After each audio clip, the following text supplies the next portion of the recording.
자, 오늘은 삶과 죽음의 윤리 기출문제를 또 풀어보겠습니다. 재작년에 나왔던 기출문제 6월 달에 풀었던 문제부터 풀어보겠습니다. 동양 사상 가나의 입장으로 가장 적절한 것을 물어봤습니다. 그치? 얘들아, 이것 되게 중요하다. 동양 사상. 사상이라고 나왔을 때하고 사상가라고 나왔을 때는 엄밀히 다릅니다. 그치? 그래서 사상이라고 나왔을 때는 이 사람이 누군지 굳이 따질 필요가 없어. 거기에다가 동양사상이라고 얘기하면 우리가 알고 있는 동양사상은 유교, 불교, 도교밖에 없어. 그치? 그래서 가와 나는 유불도 중에 하나씩일 것이다 라고 미리 예상을 하고 들어가면 됩니다. 자, 그리고 이거는 그냥 팁인데 문제에 가와 나가 나올 때가 있고 갑과 을이 나올 때가 있잖아. 여기에서 가와 나가 나오면 사상이고 갑과 을이 나오면 사상가야. 그래서 사상가는 누군지까지 좀 따져봐야 되겠지. 자, 우선 11번 문제 보겠습니다. 가를 보면 삶도 내가 원하고 의로움도 내가 원한다. 여기서 말하는 의로움이라는 것은 도덕적인 가치를 얘기합니다. 그치? 나는 살고 싶기도 하고 도덕적인 가치를 지키고 싶기도 한다. 그런데 이 둘을 함께 얻을 수가 없다면 이 말은 뭐냐면 살기 위해서는 도덕적인 가치를 버려야 되고 도덕적인 가치를 지키기 위해서는 내 삶을 버려야 된다라는 말이지. 이때는 뭘 취해야 된다? 의로움을 취하겠다라고 얘기해. 의로움을 취하지 어찌 구차하게 살겠습니까? 그러면 나의 삶보다 의로움, 도덕적인 가치가 더 중요하다. 이거 누구의 입장일까? 바로 유가의 입장입니다. 우리나라가 주로 유교 정통이 강하기 때문에 우리나라의 어떤 선비들 또는 뭐 일제시대 조선 구한 말에 대표적인 어떤 선비들의 모습을 생각해보면 이 유교에서 생각하는 삶과 죽음의 의미가 아주 잘 나타나겠지. 그래서 죽음을 피하지 않는다. 도덕적인 가치를 얻기 위해서는, 추구하기 위해서는 죽음도 피하지 않는다. 유가의 입장입니다. 자, 나 사랑하는 이의 죽음이 슬픈 일인가? 생명이란 본체 자연에서 빌린 것이니 마치 티끌과 같고 삶과 죽음의 이치는 밤낮의 변화와 같다. 이게 가장 키포인트인 것 같아. 자, 밤낮의 변화는 결국은 자연의 법칙이지. 밤이 지나면 낮이 오고 낮이 지나면 밤이 오는 건 자연의 법칙이야. 그래서 마치 삶과 죽음도 자연의 법칙과 같다라는 거야. 그래서 슬퍼하지 마라 라고 얘기하는 거지. 어찌 싫어하겠는가? 요것은 서리법입니다. 싫어하지 않는다라는 뜻이야. 그치? 그래서 나에 나오는 사상가를 도가사상이다. 근데 첫 번째 문장을 자세히 보면 사랑하는 이의 죽음이 슬픈 일인가? 왠지 사랑하는 사람이 죽었던 사람 같아. 누굴까? 구체적으로 얘기하면은 장자인 것 같습니다. 그치? 자, 1번부터 보자. 생 그 자체가 어떤 가치보다 소중하다. 틀렸지? 생보다 더 소중한 가치가 있어. 뭐가 더 중요하다? 생보다는 도덕적인 가치가 더 중요하다. 이게 제시문에서는 의로움이라는 말로 표현됐을 뿐입니다. 그치? 그래서 1번 틀렸고 2번 도덕적 가치가 삶과 죽음의 선택 기준이 될 수 있다. 맞잖아. 그치? 도덕적인 가치를 얻기 위해서는 죽음을 선택할 수도 있다라는 말이기 때문에 맞는 말이고 3번 삶과 죽음은 자연의 과정이 아니라 라고 했었지. 자연의 과정이 아니라 응보의 과정이다. 응보의 과정은 불교에서 자주 사용되는 말입니다. 그치? 업보설. 근데 여기서 봐봐. 밤낮의 변화라고 돼 있잖아. 자연의 과정이지 일종의. 그래서 틀렸습니다. 4번 삶과 죽음의 악순환을 끊는 것이 이상적인 경지이다. 삶과 죽음의 악순환. 사실은 불교에서 이 악순환이라고 얘기하는지 모르겠어. 근데 고통이기 때문에 악순환이라고 할 수도 있을 것 같기는 해. 근데 이 순환을 끊는 것을 이상적인 경지이다라고 보는 건 불교의 입장이겠지. 그치? 자, 5번에 죽음 이유를 대비하여 도덕적 이치를 탐구해야 된다. 가는 죽음 이유를 대비해서 도덕적 이치를 탐구하는 것도 아니고 얘네들 특히 도가 같은 경우에는 도덕적 이치 탐구하는 걸 또 싫어하지. 그치? 그래서 틀렸습니다. 답은 2번. 자, 재작년 문제 9월달 겁니다. 또 마찬가지로 동양사상 가나라고 되어 있지. 그치? 그럼 유불도 중에 하나이겠구나 라고 생각하면 될 것 같아. 자, 이 세상에 태어난 것은 태어날 때를 만났기 때문이고 죽음이 떠나야 할 때가 죽음은 떠나야 할 때가 된 것이다 라고 되어 있지. 삶과 죽음은 운명이다. 자연의 법칙이다. 거스를 수 없다. 이런 말이지. 사계절이 변하듯 자연이 변하듯이 기가 변한다. 그래서 선생님이 얘기했던 게 기가 모이면 삶이고 기가 흩어지면 죽음이다 라고 얘기했잖아. 이거 누구의 입장이지? 바로 도가의 입장입니다. 그치? 밑에 나를 보니까 오온이라는 키워드가 바로 나와버렸네. 이거는 불교에서만 사용하는 키워드입니다. 그래서 오온은 구체적으로 세곤하고 사온을 얘기하는 거잖아. 그치? 세곤이라는 것은 물질적인 거, 그리고 사온이라는 것은 정신적인 거.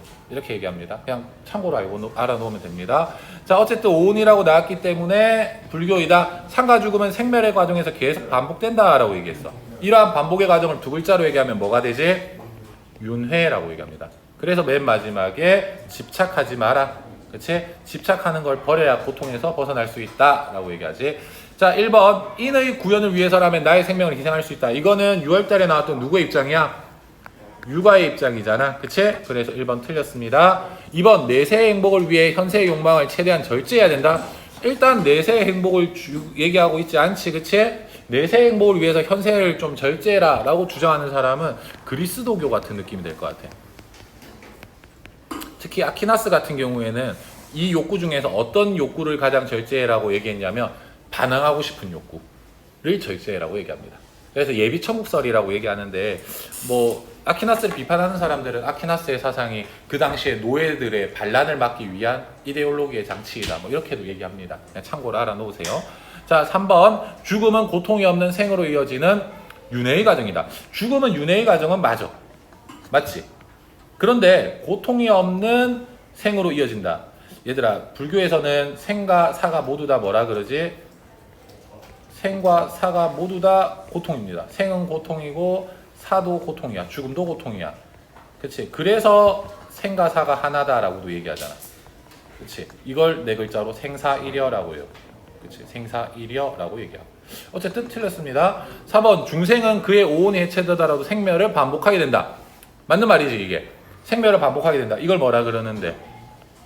윤회라고 얘기하잖아. 윤회. 그래서 윤회하게 된다. 그래서 답은 4번. 5번에 참된 지혜는 육체의 구속에서 벗어난 사후에만 얻어진다. 이거 구체적으로 이런 말을 한 사람이 있지. 누구야? 플라톤이 했던 말입니다. 그치? 플라톤. 그래서 5번은 틀렸습니다. 자, 6월달, 9월달 전부 다 동양이 나왔어. 그러면 수능에서는 사실은 서양을 의심해 봐야 돼. 서양도 중요하거든. 만약에 서양이 중요하지 않아서 6월달, 9월달에 안 나왔다면 그러면은 신경을 안 써도 될 것 같은데 상과 죽음의 윤리에서는 동양만큼 서양도 중요합니다. 그래서 쌤 생각에는 아마 재작년에 충분히 서양이 나올 것이다 라고 예상할 수 있었을 것 같아. 자, 수능 문제는 역시나 서양 문제가 나왔습니다. 갑을 보면 이제 갑과 을 사상가잖아. 이제 좀 구체적으로 사상가가 누군지까지 파악을 해야 되고, 갑의 내용을 보니까 일단 두려워하지 말라라고 얘기해. 두려워하지 말라라고 얘기하는 거 모든 사람들이 다 얘기할 수 있어. 그치? 근데 그 이유를 보니까 죽음은 우리에게 아무것도 아니기 때문이다 라고 얘기해. 그치? 자, 이렇게 주장하는 사람 누구야? 에피쿠로스거든. 자, 에피쿠로스의 유물론을 좀 생각해 봐야 되는데, 유물론의 입장에서는 모든 것은 물질이야. 그치? 물질입니다. 그런데 죽음이라는 것은 뭐야? 물질의 소멸을 얘기하지. 그런데 봐봐, 아까 전에 물질이라는 것은 뭐라 그랬어? 모든 것이라고 했잖아. 물질을 대입을 시켜봐. 모든 것이라고 바꾸게 되면 죽으면 결국 뭐가 되는 거야? 모든 것의 소멸이잖아. 그치? 그럼 죽고 나면은 뭐다? 아무것도 남지 않는다라는 말이야. 무슨 말인지 알겠지? 그래서 여기서 아무것도 아니다 라는 말이 가끔씩 뭐라고 얘기하냐면 죽음은 우리에게 무이다 라고 얘기합니다. 무. 한자로. 이렇게 얘기합니다. nothing. 영어로. 그치? 자, 을은 죽음은 현존재의 종말이다. 현존재라는 키워드가 딱 나왔어. 누구야? 하이데거를 의심해 볼 수가 있겠지. 얘들아, 현존재가 뭐지? 현존재는 다른 말로 죽음을 인식할 수 있는 존재야. 그래서 오직 뭐만 된다? 죽음을 인식할 수 있는 존재다. 그래서 오직 인간을 얘기하는 말입니다.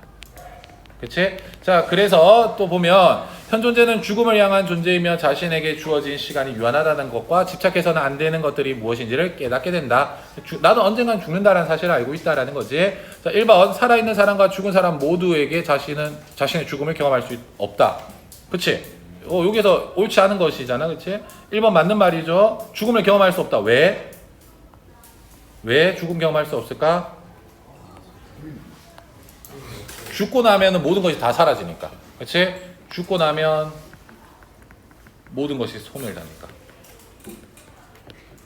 근데 이 말 속에는 또 다른 말도 있습니다. 그 당시에 실제로 헬레니즘 시대에 많은 사람들이 믿고 있었던 것 중에 하나가 죽어도 뭐는 남아있다? 영혼은 남아있다라는 생각이 있었어. 이 말은 영혼 불멸설을 거부하는 얘기야. 그치? 나중에 시험에 또 나올 수 있겠지. 불멸설을 거부한다. 같은 말입니다. 그래서 1번은 틀렸다. 2번, 죽음이라는 실체를 수용해야 불멸에 대한 열망을 실현할 수 있다.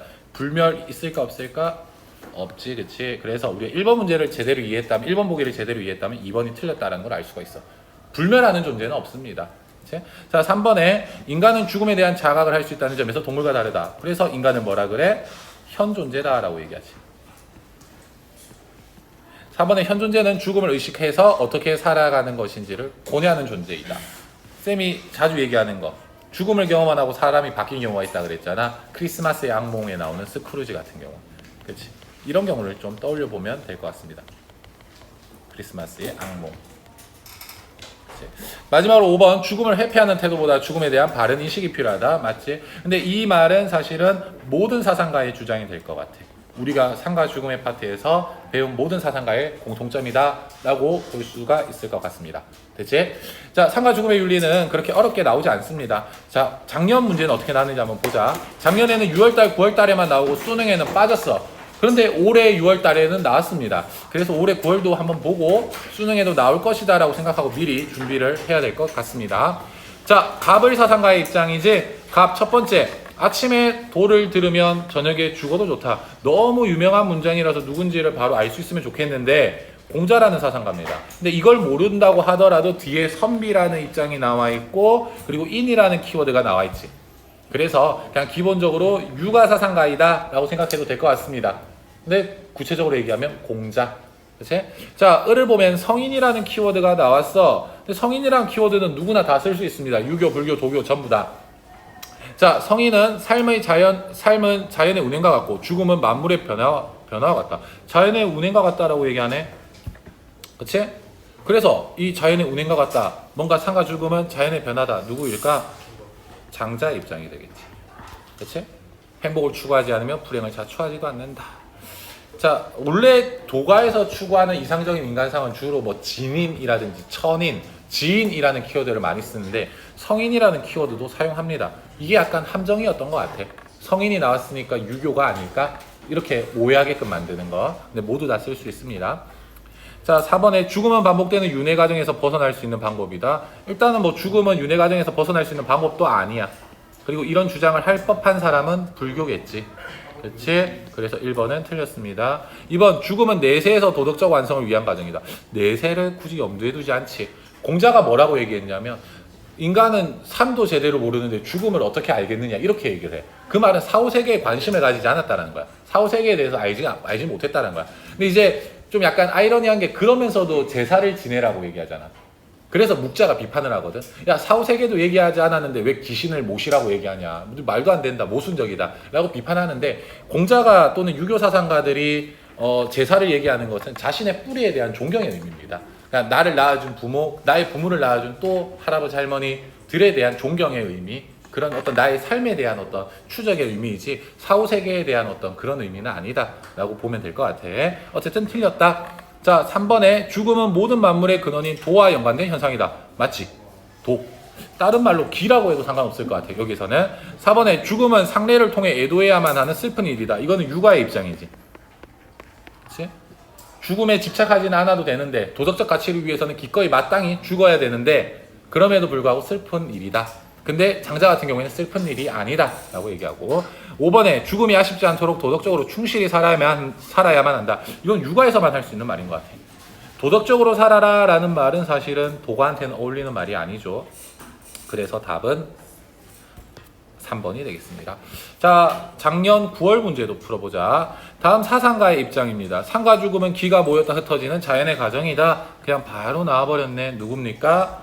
장자야, 장자. 생명을 얻으면 때를 만나서 태어난 거고 기가 모인 거지. 생명을 잃으면 운명에 순응한 거다. 기가 흩어진 겁니다. 그렇지? 자, 그래서 여기에서 운명에 순응한다면 슬픔과 즐거움이 돌아올 수 없다. 이렇게 얘기하지. 자, 어쨌든 장자라는 것을 알 수 있고 1번, 영계의 이치를 깨달아 고락에서 벗어나야 된다. 이건 불교가 할 수 있는 말이지. 맞는 말입니다. 불교한테도. 자, 2번에 삶에 집착하지 않고 자연스러운 도를 따라야 된다. 맞는 말이지. 이거 자세히 보면은 6월달에 나왔던 말과 똑같은 말이지. 그렇지 않아? 자, 3번에 내세의 행복을 위해 선업을 쌓는 삶을 살아야 된다. 이거는 구체적으로 얘기하면 좀 불교의 입장, 그리고 그리스도교라고도 얘기할 수 있을 것 같아요. 천국에 가기 위해서 예비 천국설 이런 경우. 자, 4번에 삶과 죽음의 이치를 깨달아 인의의 삶을 살아야 된다. 인의는 누가 강조하는 도덕적인 가치야? 육아가 강조하는 도덕적인 가치지. 그래서 틀렸습니다. 5번에 죽음은 자연의 과정이지만 상례를 통해서 애도해야 된다. 이것도 마찬가지로 육아의 입장이지. 그렇지? 그래서 틀렸습니다. 답은 2번이고 삶과 죽음의 윤리는 비교적 다 쉬운 형태로 쉬운 난이도로 나옵니다. 그래서 실수하지 않아야 된다라는 거. 알겠지? 절대 실수하면 안 됩니다.